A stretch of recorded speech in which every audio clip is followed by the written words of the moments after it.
Então hoje, o Ilha de Veracruz, eu e João, a gente veio aqui para o Senado para conversar com o senador Jorge Cajuru, que também é jornalista, apresentador, radialista.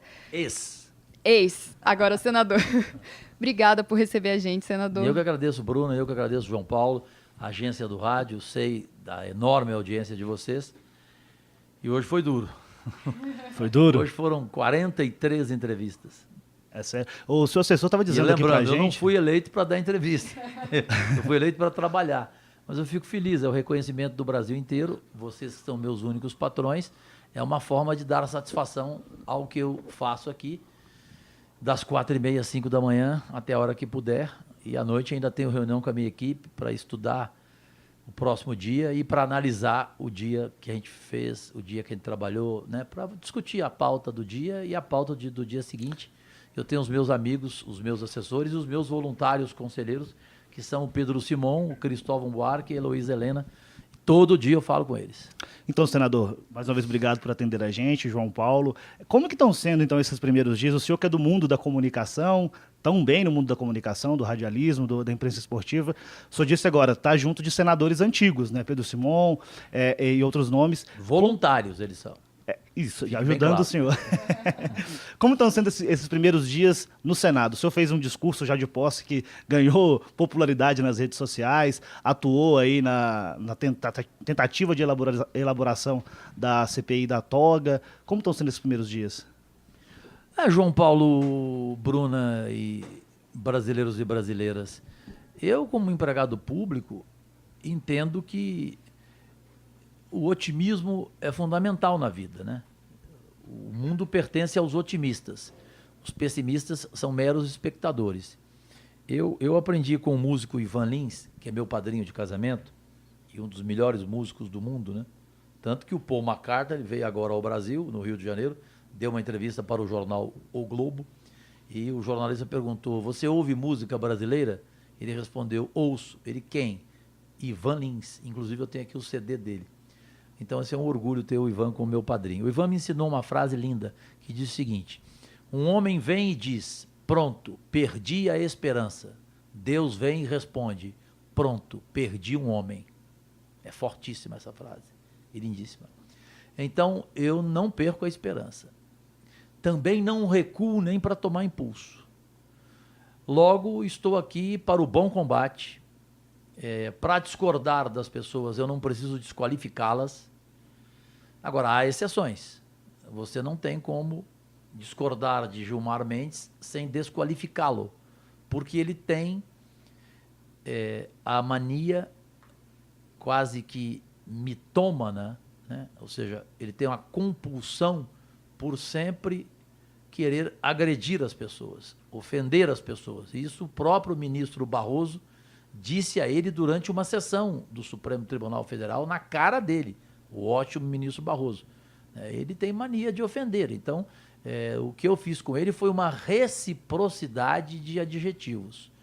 Já estou indo ao caso Gilmar Mendes, porque eu sei que é o mais discutido. Eu sou entrevistado no Brasil inteiro e todo mundo quer saber da relação com o Gilmar Mendes. Então, ele que começou tudo numa sessão do Supremo, onde ele xingou, ofendeu de forma desrespeitosa, soez, vulpina.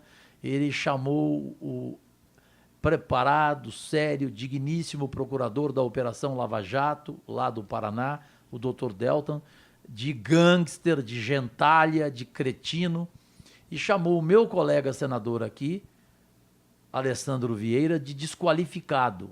Então, eu posso ter exagerado na forma, no conteúdo não. O que eu falei para ele, o Brasil inteiro queria falar. Então, foi uma troca de adjetivos. Nessa entrevista à Rádio Bandeirantes, o senhor chegou a dizer que ele vendia sentenças. Não cheguei a dizer, eu disse. E o senhor tem provas disso? Ou... Você precisa ter provas que o Paulo Maluf é corrupto? Você precisa ter provas que o Sérgio Cabral é ladrão?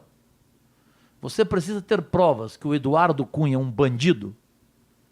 Então, como dizia o Milor Fernandes, João Paulo, Bruna, senhoras e senhores, há certas pessoas que você não precisa de provas. Agora, evidentemente, que na hora que chegar na justiça, eu apresentarei a munição toda que tenho e que me foi entregue por gente que conhece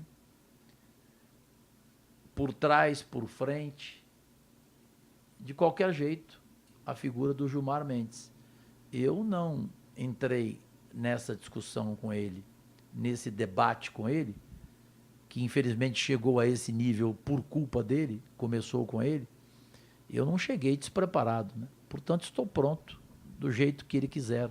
3 palitos. E, senador, o senhor ganhou a manchete logo nos primeiros dias com a votação para a presidência do Senado, porque o senhor abriu suas redes sociais para saber o que o público queria, né? Como que foi isso? O senhor pretende fazer isso nos próximos 8 anos? Como que o senhor utiliza as redes sociais e vê as redes sociais, essa atuação nas redes sociais durante esses próximos anos? Bom, a sua pergunta é oportuna, Bruna, para esclarecer ao Brasil inteiro através da agência do rádio e de todo o complexo de comunicação que vocês possuem. Naquele dia da eleição presidencial, naquela noite sombria aqui no Senado, eu senti que o clima estava próximo do báratro. Inclusive o ex-presidente Collor, o Jacques Wagner da Bahia e o senador do Ceará, Tasso Gereissati, humildemente chegaram a mim e disseram: Cajuru, o que significa báratro? Eu falei: báratro é o precipício, é o abismo, é o inferno, é o que vai terminar essa noite aqui, para a tristeza do Brasil, que espera de nós serenidade e não aquelas imagens que vocês viram e que o Brasil inteiro viu. Posto isto, quando eu senti que candidatos começavam a desistir da candidatura, né, que só o Esperidião Amin de Santa Catarina mantinha a candidatura dele, eu decidi o seguinte, foi ali na hora. Eu ouvi os meus conselheiros voluntários, o mito da história desse Senado, o gaúcho Pedro Simon, o Cristóvão Buarque e a Heloísa Helena, 3 históricos representantes da nação brasileira. Independentemente do que cada um pensa deles, eu penso o melhor deles e os tenho como conselheiros. E ali eu vi que a melhor maneira de votar era ouvir a nação brasileira. E nas minhas 30 redes sociais, hoje com mais de 57 milhões de acessos mensais, naquela época não, naquela época eu tinha 26, ou seja, em 2 meses de mandato dobramos a nossa audiência na rede social, graças a Deus e graças a vocês, brasileiros e brasileiras do país e fora do país, e eu só dependo de vocês e de mais ninguém, graças a Deus, eu entendi que o voto por eles seria melhor representado. Porque eu sei que muitos políticos não concordam comigo e muitos colegas jornalistas não concordam comigo. Mas, Bruna, João Paulo e Brasil, eu fui eleito por 1 milhão e quase 600 mil eleitores. Por que eu não posso dividir o meu voto com eles? Por que eu não posso perguntar a eles de que forma que eles gostariam de me ver votando aqui em um assunto polêmico? Não vai ser, Bruna, em todas as votações que eu vou usar as redes sociais. Na reforma da Previdência, eu vou usar. De que forma? Responsável, evitando os robôs, a invasão de gente do governo que vai querer ver aprovada a reforma da Previdência, filtrando os meus seguidores. Como? O Facebook me orientou. Eu crio, e já criei, já está pronto, um aplicativo que cadastra cada seguidor, que aceitar ser cadastrado com as condições dele fornecer o título de eleitor dele e a zona eleitoral dele. Daí, então, eu terei um número de seguidores significativo para sentir a opinião deles e ver se eles estão preparados para discutir a reforma da Previdência. Se eles leram as 66 páginas da reforma, se eles viram os pontos positivos que existem e os pontos negativos que existem. Daí eu posso dividir o meu voto. Na eleição, eu não tinha o aplicativo, eu coloquei e deu o que deu. Porque quando a senadora Simone Tebet desistiu da candidatura, aí veio o voto útil. A maioria, 73%, a maioria preferiu votar no Davi Alcolumbre, porque sabia que ele era o candidato do presidente Jair Bolsonaro, seu maior cabo eleitoral.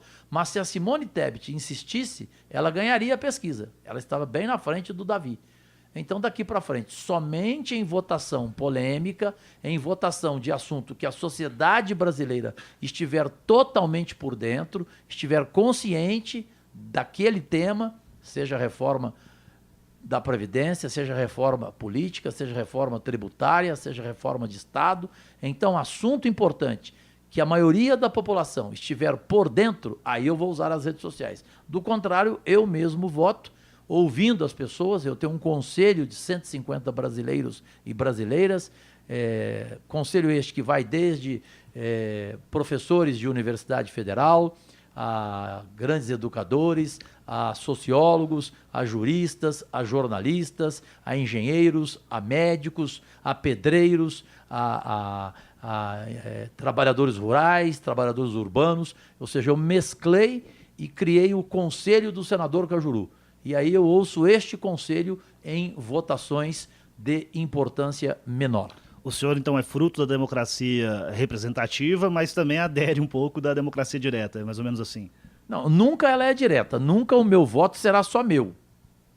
Ou ele será de toda a população brasileira, em sua maioria, do jeito que eu expliquei aqui, quando for tema importante e tema que ela, a população, mostrar-se inteirada, ou seja, ela entendeu o que significa a reforma, ela sabe onde tem ponto positivo, onde tem ponto negativo, então eu vou entender a opinião dela como uma opinião qualificada, filtrada, sem robôs, e quando for uma votação de outro tema, exemplo, cadastro bancário, eu fui o único senador na CCJ que votou contra, eu perdi de 19-1, não foi, Marcelo? 19-1. No plenário perdi também, no plenário foram 6 só, eu fui um dos 6. Aquele cadastro positivo, na minha opinião, foi um cheque em branco dado. Eu achei que o Senado cometeu um gravíssimo erro. Ali eu ouvi quem? Eu ouvi os meus 150 conselheiros, cada um especializado em uma área. Então eu divido o meu voto em duas formas, ou com todo o país, quando for um assunto forte, como reforma da Previdência, ou divido com os meus 150 conselheiros preparadíssimos, né? E os escolhi a dedo e divido com eles, então, o voto. O meu, ele nunca será sozinho, porque eu não tenho esse direito, na minha opinião. Eu fui eleito por pessoas. Eu tenho que ouvir essas pessoas. E os 150 conselheiros que eu tenho são do meu estado de Goiás, porque lá eu fui votado. Eu devo, primeiro, uma satisfação a Goiás. Quando for um assunto nacional, tipo reforma da Previdência, aí eu ouço o Brasil inteiro da forma que eu lhes expliquei. E a gente já comentou aqui um pouquinho sobre a CPI da Lava Toga, e foi barrada pelo presidente do Senado, foi barrada pela CCJ, mas ainda precisa passar pelo plenário. O senhor ainda tem esperança sobre a CPI da Lava Toga e por que o senhor acha que é importante a criação dessa CPI? Explica um pouquinho para quem está ouvindo a gente. Bom, ouvintes da agência do rádio, Bruna, primeiro, esperança eu tenho. Já apresentei-lhes a frase de Ivan Lins. Difícil vai ser. O presidente do Senado, pelo menos ele foi democrático. Ele podia muito bem, sozinho, a lá trator, arquivar naquele dia. Ele preferiu arquivar por parte dele, mas democraticamente passar a decisão primeiro para a CCJ, onde perdemos de 19-7, e é bom lembrar que os 7, o primeiro que votou fui eu, entre os 7 que votaram contra, a favor, da CPI, né, contra o arquivamento dela, então os 7 senadores que votaram a favor da instalação da CPI, eles não têm processo no Supremo. Os 19 que votaram contra a CPI da Lava Toga, eu não gosto de falar lava, porque lava já é um julgamento. Eu prefiro falar CPI Toga, CPI da Toga, CPI do Judiciário. Lava já é julgamento antecipado, eu não quero isso, porque eu não vejo como revanchismo, Eu vejo uma CPI que tem que ser responsável, isenta, investigar todos os tribunais. Não tem essa coisa de, é o Gilmar Mendes. Não, são os Gilmar Mendes que existem nos tribunais, no Poder Judiciário do Brasil, e os fatos, os privilégios, os absurdos, os funcionários fantasmas, as sentenças compradas. Então, tudo isso, de forma responsável, repito. Então, CPI da toga. No cenário do plenário, depois da Páscoa, nós teremos a última votação para o Brasil inteiro ver, como acontece no Supremo Tribunal, nas votações polêmicas, cada um vai dar a cara, vai olhar e o Brasil inteiro vai ver se ele vota a favor da CPI do Judiciário, porque só Deus não merece ser investigado nesse planeta, o resto todo mundo pode ser investigado. Então, a Suprema Corte, o Judiciário, essas representações, esses poderes não podem se achar acima do bem e do mal, inatingíveis. Quem vai dizer é o senador. Cada um ali vai votar. É voto aberto, não é voto secreto. Então ele vai dizer à população brasileira: estou enterrando a minha carreira política ou não. Se ele achar que amanhã o povo vai esquecer que ele lá atrás votou contra o que a maioria da população brasileira queria, é um problema dele. Eu não vou julgá-lo, não vou desqualificá-lo. Quem tem que julgá-lo é quem votou nele, é quem o escolheu no seu estado para ser senador. E aí, pronto, acabou. Todo mundo sabe como o Cajuru vai votar. Eu vou votar e vou gritar: eu quero a CPI da toga. Vou berrar. Né? Uhum. Então é isso que vai acontecer. Se não passar, se ela for arquivada pela última vez, nós voltaremos a pedir outra CPI com novos fundamentos, com novos motivos, porque motivos sobram para você justificar a instalação da CPI do Judiciário brasileiro, esse poder intocável que não pode ser intocável. Desistir a gente não vai. A gente vai até o fim, não só eu e mais 28 companheiros, somos 29. Eu busquei assinaturas colhendo de um lado, o Alessandro Vieira de outro, e nós chegamos a 29. Esses 29 não tem preço. Tentaram, e eu dei os nomes. Vocês se lembram, no plenário eu dei os nomes.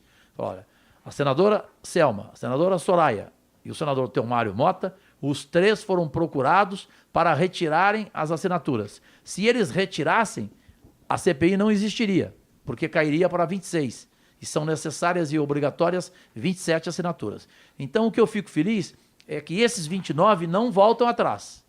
Perfeito? Eles têm palavra. Então, nós vamos em frente com isso. E, se não passar no plenário com voto aberto, vamos de novo procurar criar outra forma para ter a CPI da toga. São 8 anos de mandato. Né? Só se me matar, só se eu morrer para eu desistir dessa CPI. Senador, e falando em julgamento popular, como que o senhor julga, no senhor mesmo, o governo Bolsonaro nesses primeiros dias? O que o senhor acha do Bolsonaro? Eu gosto do Bolsonaro como pessoa, discordo dele frontalmente em alguns pontos, concordo em vários pontos, o tenho como um sujeito bem intencionado, não vejo no Bolsonaro um homem capaz de roubar e nem de deixar roubar, isso já é muito bom. Penso que ele, nesses 100 dias, cometeu erros primários. Está na hora de olhar para frente e não olhar para trás, sair do palanque da campanha eleitoral, sair também das redes sociais e agir mais. E hoje ele fez isso. Hoje ele cumpriu o que ele prometeu sobre o 13º do Bolsa Família e mais outras decisões que ele tomou hoje. Eu, no plenário, o elogiei. Eu sou oposição. Só que eu não sou oposição radical, oposição por oposição. Na verdade, eu não sou oposição, eu tenho posição. É diferente. Eu não tenho essa história de esquerda, de direita, de centro. Eu odeio essa bobagem. Eu tenho posição, eu nasci assim. Minha mãe me criou para ter opinião própria. Entendeu? Eu não estou nem aí se a esquerda concorda, se a direita não concorda. Eu não tenho que dar satisfação a ela. Eu tenho que dar satisfação à minha consciência, aos que me elegeram, à população brasileira, a Deus em especial e a minha mãe que me criou e me colocou no mundo. Então é isso que eu faço. Desse jeito eu penso que o governo Bolsonaro agora começa a agir para valer. Ele refletiu sobre os 100 dias, refletiu dos inimigos que estavam dormindo com ele, Bruna, João Paulo. O primeiro deles, aquele Bebiano, né? Aquele salafrário, só posso classificá-lo de salafrário. Um homem que usou as conversas com o presidente e as entregou para a revista Veja, e posteriormente para toda a imprensa, e ele era amigo de cozinha, ou da cozinha do presidente, foi escolhido secretário-geral da presidência, foi o coordenador da campanha de Bolsonaro. Então o Bolsonaro acordou o presidente, viu com quem que ele está, ao redor de quem ele está, deu uma bronca em cada um, desde a família aos amigos, vamos parar de falar. E aquela velha frase: antes de acionar a boca, ligue o cérebro, se é que o tem. Alguns ao lado dele não tem, tanto que ele já começou a se afastar ou demitir. Portanto, eu vejo com bons olhos daqui para frente, e como prometi a ele, na semana que vem, ele pediu para conversar comigo, através do filho dele, o Flávio Bolsonaro, que educadamente ontem no plenário chegou em mim e falou: Cajuru, o 01 faz questão de conversar com você na semana que vem, a Semana Santa. Você vai estar aqui? Falei: claro, só se eu morrer para não estar. Ele falou assim: então, meu pai, o 01, 01 é meu pai, né? O pai dele, presidente da República. Ele faz questão de conversar com você. Eu vou lá, vou saber o que ele quer conversar comigo e vou levar para ele o que eu também quero conversar com ele, o que o Brasil quer dele. Presidente, humildemente eu trouxe aqui algumas questões que eu gostaria que o senhor refletisse e pensasse se aceita ou não, se eu tenho razão ou não, porque não sou eu, Cajuru. Estou representando milhões de brasileiros que a mim deram o direito de fazer aqui um escopo de um levantamento sobre o que o Brasil espera do seu governo. É isso que eu vou fazer, e os 100 dias deles são, na minha opinião, resumidamente, posicionados desta forma. Não sei se o Brasil, se os ouvintes entenderam, e se vocês dois, o casal Bruno e João Paulo, casal, mas não é casado, né? Não sei se vocês entenderam. Entendemos, claro. E esse projeto de ser senador, ele vem de muito tempo? O senhor pretende continuar, mas quanto tempo na vida pública? Deixa eu fazer um parêntese. Eu queria te perguntar, inclusive, como foi vencer Marconi Perillo. Foi como uma noite com Angelina Jolie, né? Foi como uma noite com Angelina Jolie. Foi especial. Porque derrotar politicamente no campo dele, porque ele me derrotou no meu campo. Ele, Aécio Neves, Lula, Fernando Henrique, Sérgio Cabral, eles pediam demissão minha toda hora em toda a televisão que eu trabalhava nos meus 40 anos de carreira nacional. Então eu cansei, né, de ser demitido, ser tirado do ar. Falei: opa, vou encerrar a carreira. Dia 29 de junho de 2014, surpreendi tanto o SBT como a TV Esporte Interativo, que não esperavam nunca, e eu no ar ao vivo pedi demissão. Parei, encerrei a minha carreira, 40 anos, fiz a minha história na televisão brasileira, no rádio, na imprensa, no jornalismo, trabalhei onde eu quis, desde Folha de São Paulo até onde você quiser, né? Todas as redes de televisão, todos os canais fechados, todos os canais abertos, trabalhei onde eu quis, graças a Deus. Vou agora para o campo deles, e no campo deles vou tentar derrotá-los como eles me derrotaram no meu campo covardemente. Só que eu não serei covarde, eu tenho que provar que eles não são bons políticos, que eles são corruptos e que eles precisam sair da vida pública da política. Assim foi em Goiás, colocando Marconi Perillo no seu devido lugar, nos esquintos do inferno. Ele ficou em 5º lugar. Ele está enterrado politicamente. Então, graças à população goiana, que entendeu que os 20 anos que eu fiquei denunciando este maior corrupto da história de Goiás, que parou na cadeia, que vai voltar para a cadeia, que a justiça bloqueou 5 bilhões. Se a justiça bloqueou 5 bilhões dele, é porque ele os tem. E de onde ele tirou esse dinheiro? Ele não ganhou na Mega Sena. Ele não é herdeiro de nada. Pai dele pobre, mãe pobre, pai digníssimo, dono de um boteco que só tinha cerveja gelada lá na Praça da Cirrose, chamado Canindé, o bar, o boteco. E ele era auxiliar de garçom, cumim. Péssimo, por sinal, derrubava a bandeja toda hora e levava um tapa na cara do pai, quando menino. Nunca teve carteira assinada, nunca trabalhou em nenhuma empresa, sempre foi político. E com salário de político, como bem disse a senadora Heloísa Helena, quando aqui estava, no plenário, na tribuna, ela disse, quem chegar aqui como senador e ficar rico amanhã é porque roubou, é porque é ladrão. Então não tem explicação você ter um patrimônio, depois de 20 anos na política, de 6 bilhões, como o jornal O Globo e a revista Exame publicaram, que Marconi Perillo era um dos 2 governadores mais ricos do Brasil. Como? Que explicação tem para isso? Né? Então, a questão de ser senador foi essa. Eu primeiro fui vereador para aprender na Câmara, como um primário, mas eu combinei com o meu eleitor, registrei em cartório e disse a ele, e no horário eleitoral de rádio e televisão, porque era esse o único espaço que eu tinha, além das minhas redes sociais, a imprensa de Goiás era proibida de falar que eu era candidato, portanto eu não derrotei só Marconi Perillo, não. Eu derrotei a imprensa de Goiás, que me ignorou completamente. E graças à população goiana, ela entendeu que eu tinha razão em tudo que eu falava de Marconi Perillo. Hoje eu chego em Goiânia, eu sou aplaudido em restaurante, em bar, em estádio de futebol, como sou em voo comercial, quando voltei agora de São Paulo, depois de uma entrevista dada lá na Record.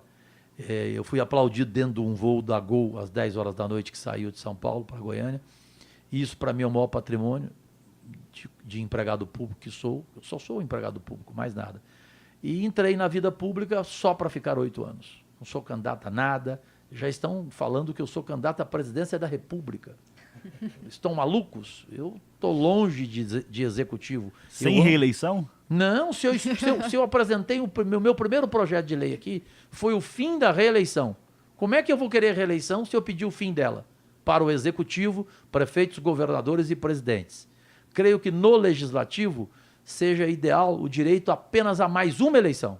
Depois para não virar profissão. Tem gente aqui que está há 40 anos. O Sarney foi senador 40 anos. Não foi, Marcelo? 40 anos? Pelo amor de Deus, é uma profissão. Tem vereador que está há 40 anos. Tem governador que fica 30 anos. Prefeito que fica 30 anos. Vai ficando. Então eu acho que no legislativo o ideal é só o direito a mais um mandato. 2 e ponto. É isso que eu penso, é isso que eu sonho. É isso que eu vou praticar. Eu vou estar com 66 anos quando terminar os meus 8 anos de mandato aqui. Eu vou estar na hora de ir para Búzios, que eu amo, Mar, que eu amo, Rio de Janeiro, que eu amo, e a minha mulher, a 11ª, que eu amo e que eu quero viver com ela como arqueólogo. Então, Aline, me espere, porque prometi, lhe dei a palavra, e ela disse, se não for assim, você levará um pontapé.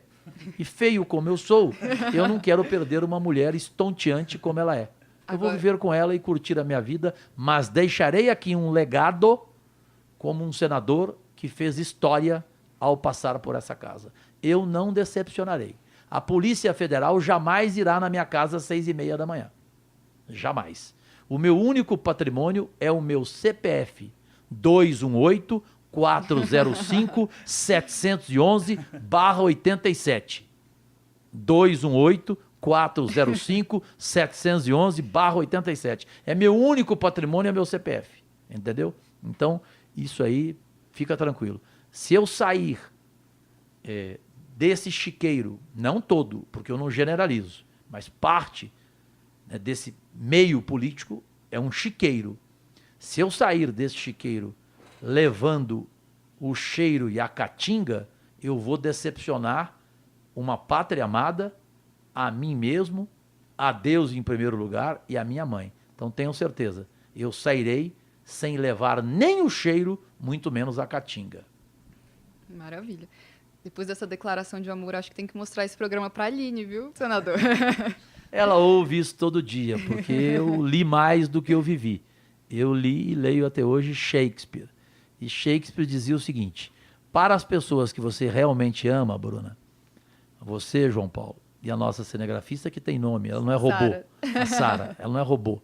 A Sara, as pessoas que a gente ama, a gente tem que dizer toda hora para elas, toda hora que ver. Viu aqui agora na cozinha, viu no quarto, viu no bar, viu no restaurante, viu na sala, diga, eu te amo. Eu prefiro dizer, eu te amo de amor. Por quê? Porque pode ser a última vez. Então, ela está acostumada a ouvir isso todo dia, além de poemas que eu ofereço diariamente a ela. Meu amor. Senador, para terminar, para deixar o senhor trabalhar agora aqui no gabinete, que o senhor chega segunda-feira e sai na sexta, né? Eu não sou senador turista, né?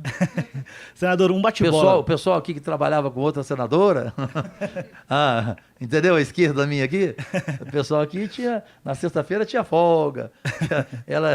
Ela já ia embora para Goiás na quinta e ainda usava jatinho particular, hein? Em um só mês ela gastou 70 mil reais com jatinho particular. Tem nome? Tem, Lúcia Vânia, senadora de Goiás. Respeito ao dinheiro público nenhum. Mas eu sou sincero, ela não roubou, não. Roubar, ela não roubou, não. E ajudou muito o Goiás, não derrotou, por ela, né? por esse assessor aqui, o Marcelo Cruvinel. Ele é o rei do orçamento, o rei de recursos. Então não era ela, não, é o assessor. Porque um senador não é nada se ele não tiver uma boa equipe. Senador, para terminar, um bate-bola bem rapidinho. Bate-bola é uma palavra só. Isso mesmo. Não é? Isso mesmo. Quem são... Mas agora pode ser mais de uma. Quem são seus heróis? Deus, evidentemente. Aí tem gente que fala Jesus, né? Deus, seja Deus, seja Jesus. O nosso Criador. Ele é o maior. Né?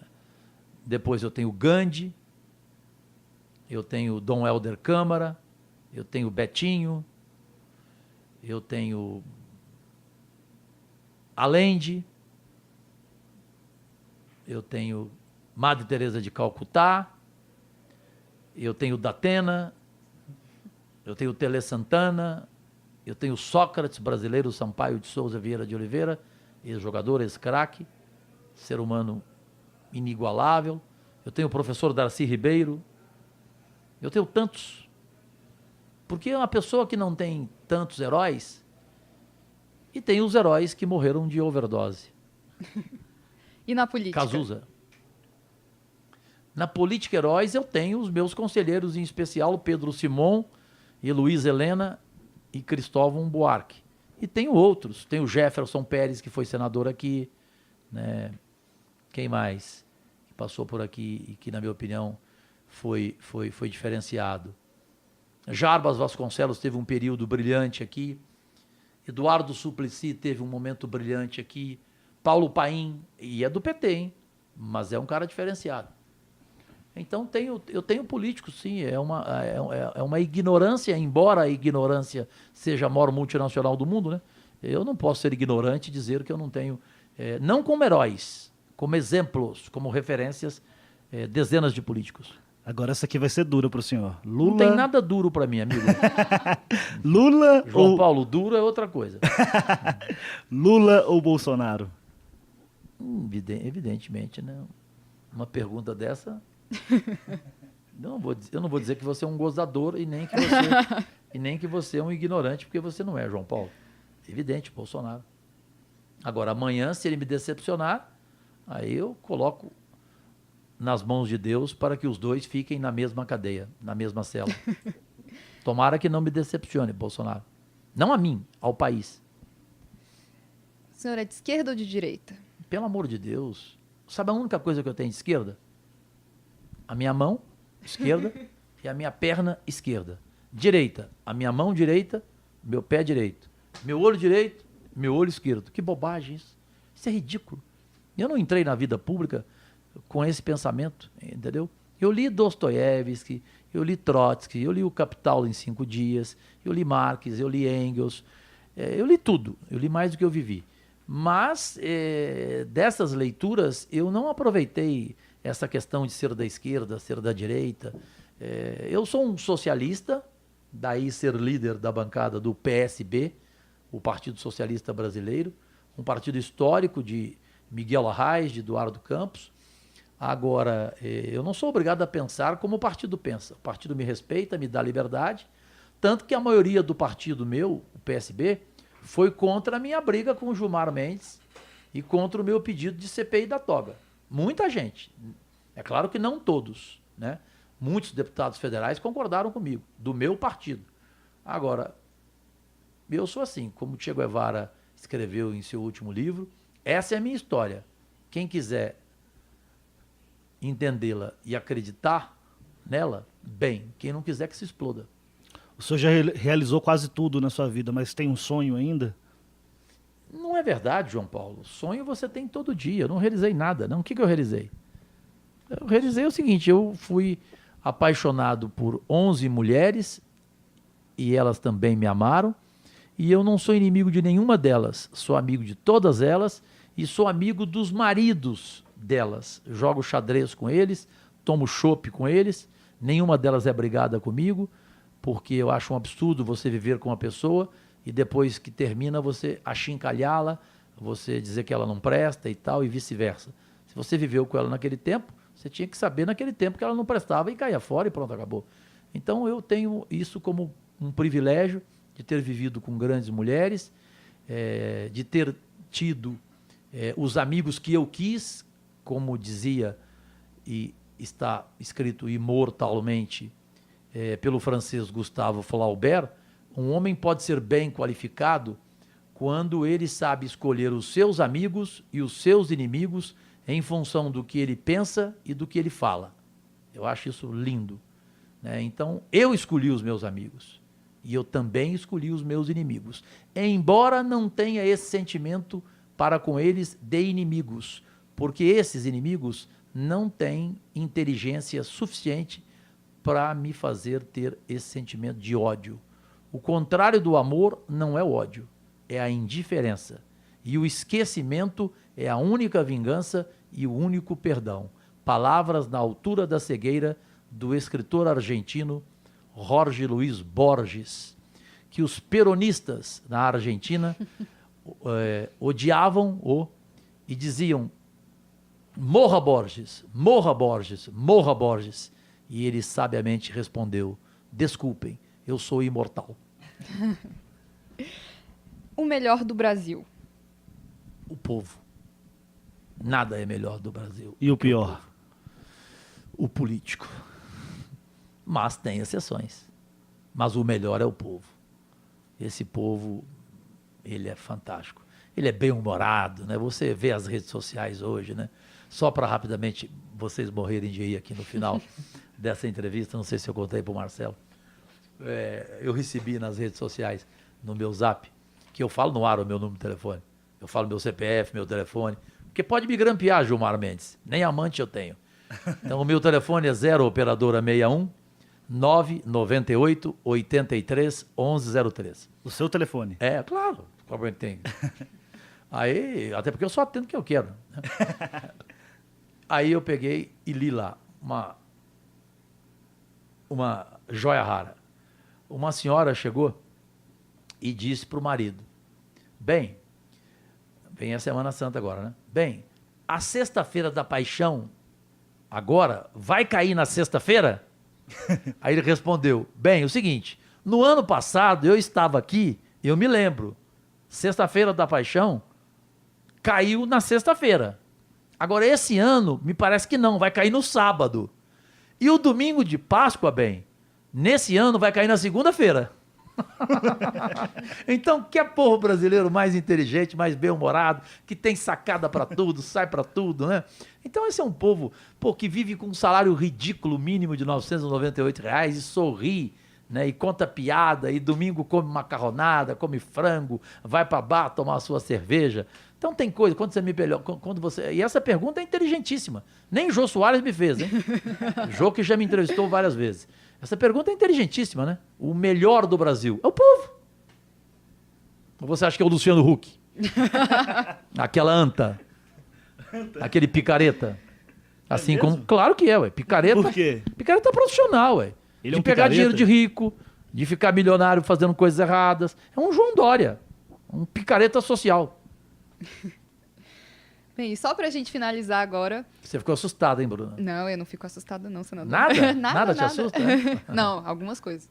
Mas não isso. Você tem um belo sorriso. Ah, muito obrigada. Aliás, o meu coração diz o que eu preciso. Basta o seu sorriso que eu serei feliz. Nossa, fico lisonjeada. E ali não tem ciúmes, hein? Então, como que o senhor quer ver o Brasil daqui 8 anos, no final do seu mandato? Se teu sonho for maior que ti, alonga tuas asas, esgarça os teus medos, amplia o teu mundo, dimensione o infinito e parte em busca da estrela. Voa alto, voa longe, voa livre, voa Brasil. Eu quero o Brasil voando, o Brasil crescendo, com a potência que é, em todos os sentidos, com a riqueza que esse país tem, que as pessoas que têm algum poder neste país sejam brasileiros, façam o bem, pratiquem o bem, deem aos seus filhos, aos seus netos, aos seus familiares, aos seus amigos e especialmente a Deus, deem o direito de um legado bonito. O que a esposa do Bolsonaro, a Michele, que é uma mulher, ser humano, né, especial, eu nem a conheço, mas aquela declaração dela foi linda, né? Na entrevista que ela deu. Quando o marido decidiu ser candidato a presidente, o Bolsonaro, ela, por favor, não faça nada errado, né? Faça a história. Então, tudo que eu entrei na minha vida, eu entrei para fazer história. É isso, faça o bem por esse país, porque você vai ficar guardado para a história toda nele. Que coisa melhor que amanhã o seu bisneto, seu tataraneto, ter orgulho de falar, olha, meu bisavô, meu tataravô foi o melhor presidente do Brasil, foi um dos melhores, não é verdade? Então eu acho que é isso que a gente tem que pensar. É isso que o Brasil quer da gente e não custa nada a gente fazer isso. Senador Jorge Cajuru, muito obrigado. Fecha a porta, caramba, eu estou dando entrevista. Ô mal educado, grosso. Senador Desculpa, Jorge. Não, tem assessor que é assim, é indelicado. Senador, muito obrigado por ter nos atendido. A gente veio até aqui com seus assessores, todo mundo isso muito, não é uma entrevista, muito delicado com a gente. Isso é um stand-up comedy.